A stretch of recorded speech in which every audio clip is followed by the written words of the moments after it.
Bismillahirrahmanirrahim.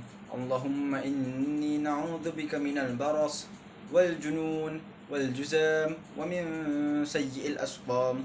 O Allah, I seek refuge with you from hair loss, insanity, leprosy, and from dangerous disease. Amin amin ya rabbal alamin.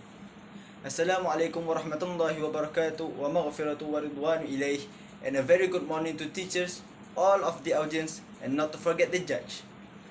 I'm pretty sure you know the reason why I wear this and why I recite the dua just now. Let's recite the dua every day, friends. Today, I'm gonna speak about the effect of the COVID-19 pandemic to the education in Malaysia. We are still struggling living in the COVID-19 pandemic situation with the Standard Operation Procedures (SOP) and Movement Control Orders (MCO), and with some restrictions and procedures as announced by our National Security Council and our government authority. Due to this situation, our operations of education systems is affected quite a lot by the close of schooling session since March last year, not only in Malaysia but all over the world as well. In Malaysia, over 6.6 million number of learners enrolled from pre-primary to upper secondary education, and over 1.2 million number of learners enrolled in tertiary education programs. All these numbers are affected when schools and universities was closed from March 18 and reopened back in July 2020 only for Form 1 to Form 4 students and Primary 5 to 6.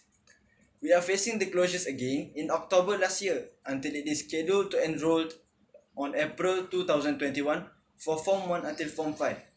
Alhamdulillah, Standard 1 to Standard 6 has started their schooling session in March. Above all, the Education Minister also announced that the Ujian Penilaian Sekolah Rendah (UPSR) and Pentaksiran Tingkatan 3 (PT3) examinations for Standard 6 and Form 3 students have been cancelled for 2020 in light of the pandemic. Our Minister also announced that all other major school examinations, including the Sijil Pelajaran Malaysia (SPM) and Sijil Tinggi Persekolahan Malaysia (STPM), was postponed to 2021 and August 2020 respectively. In response to school closure, United Nations Educational, Scientific and Cultural Organization (UNESCO) recommended the use of distance learning programs and open educational applications and platforms such as Google Meet and Zoom meeting applications that schools and teachers can use to reach learners remotely and limit disruption of educations. As Ministry of Education of Malaysia announced similar medium of application in teaching and learning process. There are pros and cons being discussed at the ministry level in facing this new norm in education, considering all aspects and level of society, especially in rural areas. As we noticed, at some stage, it raises to national issue when our friend needs to climb up and sit on the tree to get a good online coverage of their gadget to participating in the process of teaching and learning. The Education Ministry's survey showed that 37% of children did not possess any digital device, and only 15% of students had personal computers. This digital divide outlines the disparity and unequal home environments for learning during school shutdowns.